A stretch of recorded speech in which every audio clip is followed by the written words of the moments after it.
আরমান ষড়যন্ত্র করেছে ঠিকই, কিন্তু তাই বলে নোংরা ষড়যন্ত্র করেনি। কোথায় রাজনীতির ষড়যন্ত্র আর কোথায় ভালোবাসার? মেয়েটা কার সাথে কিসের তুলনা করছে? অসহায় মুখে আরমান বলল, কি বলছেন আপনি? আপনার সাথে রাজনীতি করতে যাব কেন? আরজু বলল, জানি না, তবে আমার ভুল হয়েছে আপনার কাছে প্রশ্নগুলোর উত্তর খুঁজতে আসা। আমি আগে বুঝতে পারিনি আপনার ষড়যন্ত্রটা। আরমান আরো কিছু বলতে নেবে তার আগেই একটা পরিচিত কণ্ঠস্বর ভেসে এলো দুজনের কানে। কণ্ঠটা দুজনেরই পরিচিত, আর দুজনকে উদ্দেশ্য করে আগন্তুক সম্বোধন করেছে। আরে আরজু, তুমি এখানে? আরমান ভাই, আপনিও? দুজনে একযোগে পেছনে ফিরে তাকালো। মুনতাসির দাঁড়িয়ে আছে। সেও ধবধবে সাদা পাঞ্জাবি পরেছে, মাথায় সাদা টুপি আর মুখে বরাবরের ন্যায় সেই স্নিগ্ধ হাসি। পাঞ্জাবির উপরে কোনো শীতবস্ত্র পরেনি, হয়তো পাঞ্জাবির নিচে পড়েছে, সেজন্য একটু মোটা মোটা লাগছে। মুনতাসির এগিয়ে এসে সবিনয়ের সাথে দুজনকে উদ্দেশ্য করেই সালাম দিল। করমর্দনের উদ্দেশ্যে আরমানের দিকে হাত বাড়িয়ে দিয়ে কাঁধে কাঁধ মেলালো। এবারে দুজনকে উদ্দেশ্য করেই বলল, আপনারা দুজন এখানে? চেনেন নাকি একে অপরকে আপনারা? আরজু, কে হয় আপনার আরমান ভাই? আরমানকে কষ্ট করে কিছুই বলতে হলো না। আরজু নিজে থেকেই বলল, কেউ না। আরমান একটুও অবাক হয়নি। আরজুর থেকে এই উত্তরটাই প্রত্যাশিত। অবশ্য কি বা পরিচয় দেবে? সত্যি তো আরমান কেউ হয় না আরজুর, তবে সেটা এমন সরাসরি না বললেও পারত। বললেই তো হতো পরিচিত কিংবা বন্ধু কিংবা সিনিয়র। যদি বলতো ওর পেছনে পড়ে আছে, তাও হয়তো আরমান শান্তি পেত। কিন্তু এভাবে কেউ না, এটা কেউ বলে? কষ্ট হয় না নাকি আরমানের? মুনতাসির আবারও কিছু প্রশ্ন করার আগে আরমান নিজে থেকেই বলে উঠল, কেউ না বলতে পরিচিত। তা তুমি কি করেছেন ওনাকে মুনতাসির? মুনতাসির বলল, আরজুকে তো অনেক আগে থেকেই চিনি আমি ভাই, বেশ ভালো সম্পর্ক ওর সাথে। আরমান সন্দেহী দৃষ্টিতে আরজুর দিকে তাকিয়ে বলল, ওর সাথে আপনার ভালো সম্পর্ক? আপনি না বললেন আপনি কাউকে বিশ্বাস করেন না, তবে মুনতাসিরের সাথে ভালো সম্পর্ক হলো কি করে? আরজু সহজ স্বাভাবিক গলায় বলল, উনি ভালো মানুষ, আপনার মতন ষড়যন্ত্র করে না, আপনার মতন পেঁচালো না, মিথ্যেও বলে না, আপনার মতন আমার পেছনেও ঘোরে না, আপনার মতন আমাকে বিরক্ত করে না। লজ্জায় অপমানে আরমান নিজেই দুই হাতে নিজের মুখ ঢেকে নিল। মুনতাসির কত সম্মান করে আরমানকে, আর সেই মুনতাসিরের সামনে আরজু আরমানের সম্মানের একদম 12টা বাজিয়ে ছাড়ল। এদিকে আরমানের উপর আরজুর এত ক্ষোভের কারণটা মুনতাসিরের অজানা। যে কথাগুলো আরমানের নামে বলল সেগুলোর একটাও তো ঠিক না। আরমান তো অনেক ভালো মানুষ, সেটা আর কেউ জানুক বা না জানুক মুনতাসির জানে। আরজুর ভুলটা ভাঙানোর উদ্দেশ্যে বলল, তুমি ভুল ভাবছো আরজু, আরমান ভাই অনেক ভালো মানুষ, উনি মিথ্যে বলবেন কেন? আর মেয়েদেরকে বিরক্ত করার স্বভাব তো ওনার থাকতেই পারে না। আরজু বলল, তবে কি বলতে চাইছেন আমি মিথ্যে বলছি? মুনতাসির থতমত খেয়ে বলল, না তেমনটা বলিনি। আরজু বলল, হয় ওনাকে মিথ্যেবাদী বলতে হবে, নয়তো আমাকে মিথ্যেবাদী বলতে হবে। বলুন কাকে আপনি মিথ্যেবাদী বলবেন? মুনতাসির এবারে পড়ে গেল ঘোর বিপদে। মনে মনে কয়েকবার আল্লাহকে স্মরণ করলো ওকে এই বিপদ থেকে বাঁচানোর জন্য। আর চোখে একবার আরমানের দিকে তাকাতেই আরমান ওকে কিছু একটা ইশারা করলো, হয়তো বলল যে আরমানকেই মিথ্যেবাদী বলতে। তবে মুনতাসির তো এমনটা করতে পারবে না। সজ্ঞানে কিংবা নিজের অজান্তে কখনোই আরমানকে অসম্মান করবে না, আর মিথ্যেবাদী বলা তো দূরের কথা। মুনতাসির বলল, আসলে আরজু, ব্যাপারটা তো আমার সম্পূর্ণ অবগত নয়, তাই আমি এখনোই কাউকে মিথ্যেবাদী বলে দাবি করছি না। আরজু বলল, অন্যায়কে সাপোর্ট করাও কিন্তু এক প্রকারের অন্যায়। আরেকটা কথা আপনাকে বলি, সৎসঙ্গে স্বর্গবাস, অসৎসঙ্গে সর্বনাশ। আমার মতে জীবনে সফলতা অর্জনের সর্বপ্রথম একটা ধাপ হচ্ছে অসৎসঙ্গ পরিত্যাগ করা। এখন আমি আসছি। কথাটা বলে আরজু চলে যেতে নিয়েও থেমে গেল। আরমান কিছুটা ভয় পেল, এই মেয়েটাকে দেখেই ভয় হয়, না জানি আবার কি সব বলার জন্য থামলো। আরজু মুনতাসিরের দিকে আর তাকালো না, সরাসরি আরমানের উপরে দৃষ্টি নিবদ্ধ করে গম্ভীর গলায় বলল, ক্রাশ শব্দটা খুবই বাজে একটা শব্দ লাগে আমার কাছে। একটা কথা মনে রাখবেন, কাউকে ভালো লাগার হলে কখনো তার সৌন্দর্য দেখে ভালো লাগে না। যাকে আপনার ভালো লাগবে সেই আপনার কাছে এই পৃথিবীর শ্রেষ্ঠ সৌন্দর্যের অধিকারী মানুষ হয়ে দাঁড়াবে। নিজেকে নিয়ে এত গর্ব করতে নেই। মনে রাখবেন, সবার চোখে সৌন্দর্যের সংজ্ঞা আলাদা। অনেকে যেমন আপনার দিকে হা করে তাকিয়ে থাকে, ঠিক তেমনি অনেকে খুব অনায়াসে আপনার উপর থেকে 1 সেকেন্ডের মাঝে দৃষ্টি সরিয়ে আপনার সেই সৌন্দর্যের অহংকারকে ধূলিসাৎ করে দিতে পারে। কথাগুলো বলে আরজু এবারে চলে গেল। আরমান ধপ করে চেয়ারে বসে পড়ল। আজকে আবারও আরজু নামক একটা ঝড় বয়ে গেছে আরমানের উপর দিয়ে, যে ঝড়টা তাণ্ডব চালিয়ে ছেড়েছে। তবে আরমান একটা বিষয় উপলব্ধি করল, আরজুর বলা প্রত্যেকটা কথা সত্য, অন্তত শেষের কথাগুলো। সত্যিই তো, সবার চোখে সৌন্দর্যের সংজ্ঞা আলাদা। ঠিক যেমন আরজু আরমানের সৌন্দর্যের অহংকারকে ধূলিসাৎ করে দিল। মুনতাসির চেয়ার টেনে আরমানের পাশে বসলো, চোখে মুখে একরাশ প্রশ্ন নিয়ে জিজ্ঞেস করলো, ভাই আসলে ব্যাপারটা কি বলা যাবে আমায়?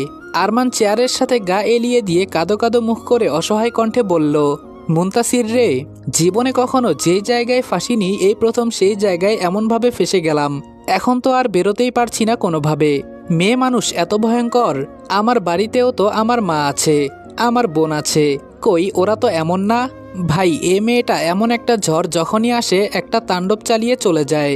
যাদের দেখে ভয় পাওয়ার কথা এই আরমান তাদেরকে দেখে ভয় পায় না, অথচ এই মেয়ের সামনে কাঁপতে থাকে থরথর করে।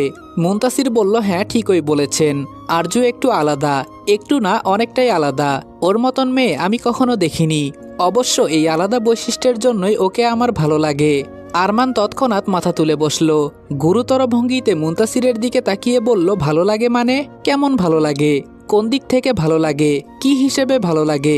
কবে থেকে ভালো লাগে তোমার মুনতাসির? শব্দ করে হাসার অভ্যাস মুনতাসিরের নেই। হাসলে কিঞ্চিত পরিমাণ তার দাঁতের অংশটুকু দেখা যায়, হালকা একটু ঠোঁট প্রসারিত হয় কেবল। আজও তার ব্যতিক্রম হলো না। মুনতাসির বলল, ভালো তো লাগে বোন হিসেবে, তবে ওকে বলা যায় না যে আমি ওকে বোন হিসেবে পছন্দ করি। রেগে যায়। আরমান বলল, রেগে যায় কেন? তবে কি ও তোমায় পছন্দ করে?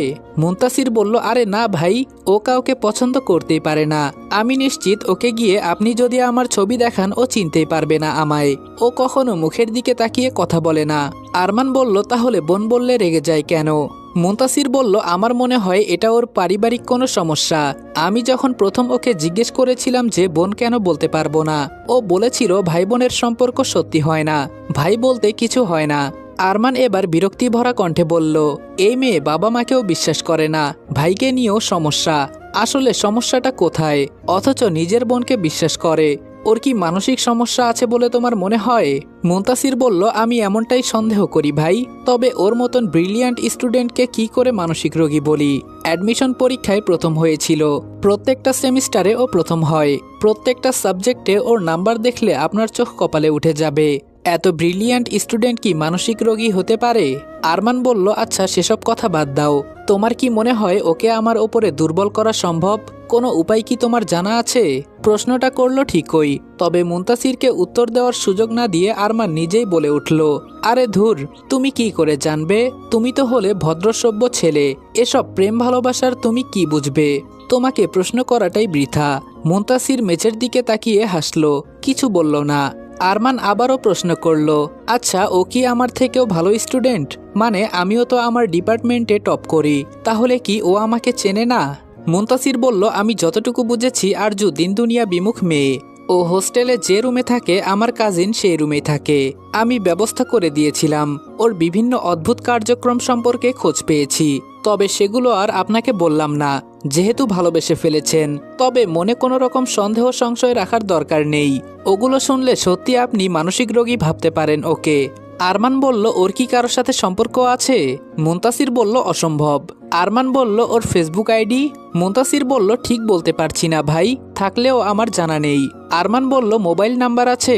এ পর্যায়ে মুনতাসির একটু ইতস্তত গলায় বলল, হ্যাঁ আছে, কিন্তু আপনাকে দিতে পারবো না। আরজু অনেক ভরসা করে আমায় ওর নাম্বারটা দিয়েছে। সেই ক্ষেত্রে একজন পুরুষ মানুষকে আমি ওর অনুমতি ব্যতীত ওর নাম্বারটা দিতে পারি না। আরমান একটা হতাশার শ্বাস ফেলে বলল, বুঝতে পেরেছি, তোমরা কেউ আমায় সাহায্য করবে না। ঠিক আছে মুনতাসির, মনে রাখবো আমি সবকিছু। একবার শুধু খবর পাই তোমার বিয়ে ঠিক হয়েছে, ভেঙে দেব, তোমার বিয়ে হতে দেব না আমি। মুনতাসির আবার আলতো হেসে বলল, দাওয়াত খেয়ে যাবেন ভাই, আপনি আর যাই করুন বিয়েতে বাধা দিতে পারবেন না। আরমান বলল, তুমি দেখো আমি তোমার বিয়ে কোনো মতেই হতে দেব না, এই পলিটিশিয়ান। আরমান আরো কিছু বলতে যাবে তার আগেই আরজুর রাগান্বিত কণ্ঠস্বরটা ভেসে আসায় কেঁপে উঠল। দুজনেই চমকে অডিটোরিয়ামের গেটের দিকে তাকালো। আরমান ধীর গলায় মুনতাসিরকে উদ্দেশ্য করে বলল, আমি কি করলাম মুনতাসির? মুনতাসির বলল, কিছু না করে থাকলে ভয় পাওয়ার কোনো দরকার নেই, যান শুনে আসুন কি বলে। আরমান বলল, আমি ভয় পাচ্ছি কেন? মুনতাসির বলল, মেয়েরা ভয় পাওয়ারই জিনিস ভাই। মুনতাসির আর আরমানের ফিসফিসের মাঝে আরজু আবারও ডেকে উঠল। এবারে আরমান আর বসে থাকতে পারল না, গুটি গুটি পায়ে এগিয়ে গেল আরজুর দিকে। আরজু প্রথমেই সন্দেহী গলায় প্রশ্ন করল, আপনি কি কোনো অপরাধী, জেল পালানো আসামি? আপনার ব্যাপারে সবাই এত প্রশ্ন করে কেন? আপনার সাথে কথা বলেছি এজন্য সবাই আমায় এসে ধরছে কেন? আরজু আরো কিছু বলার আগেই আরমান অনুরোধের সাথে বলল, প্লিজ যাই বলার বলুন, কিন্তু এটা বলবেন না যে আমি লোক লাগিয়েছি আপনার পেছনে। আমি কিন্তু এখানেই বসেছিলাম। আরজু বলল, সেটা বলছি না, কিন্তু এখন প্লিজ বাহিরে চলুন। একজন আমাকে বিরক্ত করছে, আমাকে কোনো মতেই যেতে দিচ্ছে না, সমানে আপনার সম্বন্ধে প্রশ্ন করছে। আমি বলছি আপনার সাথে আমার কোনো সম্পর্ক নেই, কিন্তু আমার মনে হচ্ছে উনি জোর করে সম্পর্ক বানিয়ে ছাড়বেন। আরমানের রাগ হলো ভীষণ। কার এত বড় সাহস যে আরজুকে বিরক্ত করে, তাও আবার আরমানের নাম টেনে। আরমান বলল, চলুন তো দেখি, কার এত বড় সাহস হলো যে আপনাকে বিরক্ত করছে আমার নাম নিয়ে। আরমান পা বাড়ানোর আগেই তানভীর এসে হাস্যোজ্জ্বল গলায় বলল, তোকে আর কষ্ট করে যেতে হবে না, আমি এসে গেছি। তানভীরকে দেখেই আরমানের রাগটা তরতর করে বাড়ল। বুঝতে পারল এই ছেলেই বিরক্ত করছে আরজুকে। রাগান্বিত গলায় বলল, সমস্যা কি তোর? আমার পেছনে কেন পড়ে আছিস? তানভীর দেয়ালের সাথে হেলান দিয়ে বলল, তার আগে তুই বল এই মেয়েটার সাথে তোর কি সম্পর্ক? কে হয় মেয়েটা তোর? এত কিসের একা একা সময় কাটাস? কি চলছে তাওসিফ আরমান? আরজু শেষবারের মতন তানভীরকে উদ্দেশ্য করে বলল, আপনাকে দেখেই আমি বুঝতে পেরেছি আপনার ওনার সাথে ব্যক্তিগত কোনো সমস্যা আছে, কিন্তু এর মাঝে ভুলেও আমাকে টানার চেষ্টা করবেন না, এর ফল কিন্তু ভালো হবে না। আমি আসি, যা করার আপনারা দুজনেই করুন। আর পলিটিশিয়ান আপনাকেও বলছি, আপনার নামের সাথে আমার নাম জড়ানোর চেষ্টা ভুলেও করবেন না। একরাশ বিরক্তি আর রাগ সমেত আরজু চলে গেল। আরমানের চোয়াল শক্ত হয়ে এলো। দুহাত বুকে গুজে গম্ভীর গলায় বলল, কি চাই? তানভীর একটু হাসলো, কিছুই বলল না। ভেতরে তাকিয়ে দেখলো মুনতাসির বসে আছে, তবে ওদের দিকে তাকিয়ে নেই। হয়তো ওদের কথা মুনতাসির শুনতে চায় না। আরমানকে পাশ কাটিয়ে ভেতরে এসে মুনতাসিরের মুখোমুখি চেয়ারে বসলো। আরমান আর মুনতাসির দুজনেই বুঝলো আবার ঝামেলা পাকাতে এসেছে। আরমানও এসে নিজের চেয়ারে বসে পড়ল। তানভীর ব্যঙ্গাত্মক গলায় মুনতাসিরকে উদ্দেশ্য করে বলল, কিরে, আমার ভাইয়ের সাথে তোর কি দরকার? সারাদিন আমার ভাইয়ের পেছনে ঘুরঘুর করিস কেন? মুনতাসির যথাসম্ভব ভদ্রভাবে বলল, আমিও ওনাকে ভাই বলেই সম্বোধন করি। আর তোমার ভাই এজন্য যে ওনার সাথে আমার কোনো দরকার হবে না এমনটা না তানভীর। তানভীর ব্যঙ্গাত্মক হাসল। এবারে তার দৃষ্টি পড়ল আরমানের উপর, তবে আরমানকে ব্যঙ্গাত্মক গলায় কিছু বলল না। রাগী গলায় বলল, কখনো তো আমায় ডেকে এভাবে পাশে বসিয়ে গল্প করিস না তুই, কখনো তো আমার সাথে এত হেসে কথা বলিস না, তবে ওর সাথে এত কিসের পীড়িতের আলাপ তোর? আরমান গম্ভীর গলায় বলল, আমি ডাকলেও কি তুই আসিস? হাজারবার ডেকে নিরাশ হয়েছি, তবে কেন আবার তোকেই ডাকবো? নিরাশ হতে? আর এমনিতেও মুনতাসিরকে আমার কখনো ডাকতে হয় না, ও নিজে থেকে এসে প্রতিদিন আমার খোঁজ খবর নিয়ে যায়। তানভীর বলল, আমি তোর ভাই, ও তোর ভাই না। আরমান বলল, সেটা তো বারবার তুই ভুলে যাস তানভীর। আমি তো কখনো ভুলতে চাইনি যে তুই আমার ভাই, তুই আমার রক্ত। তবে হাসির কথা কি জানিস, তুই আমার রক্ত হয়েও আমার রক্ত ঝরাতে চেয়েছিস, অনেকবার ঝরিয়েছিস। আর এদিকে মুনতাসির আমার রক্ত না হয়েও আমাকে বাঁচাতে নিজের জীবন দিয়ে দিতে পারে। পার্থক্যটা এখানেই বিশাল হয়ে উঠেছে। আমার নিজের ভাই আমার জীবন কেড়ে নিতে চায়, আর যাকে ভাই বলে ডেকেছি সে আমার জীবন বাঁচাতে নিজের জীবন দিয়ে দিতেও রাজি। তানভীর আরমানের দিকে একটু ঝুঁকে গিয়ে ঠোঁট বাঁকিয়ে হেসে বলল, আবারও ঝরাবো তোর রক্ত, শুধু তোর না, তোর এই তথাকথিত ভাইয়ের রক্ত ঝরাবো। তোকে তো শুধু এবারে বাইকের উপর থেকে ফেলেছিলাম, এবার দুটোকে একদম দুনিয়া থেকে বিদায় করে দেব। কথাটা বলে তানভীর চলে গেল। আরমান আর মুনতাসির দুজনেই হতাশার শ্বাস ফেলল। ছেলেটা বড্ড বোকা, ওর প্রতি আরমানের স্নেহ কখনোই বুঝতে পারল না।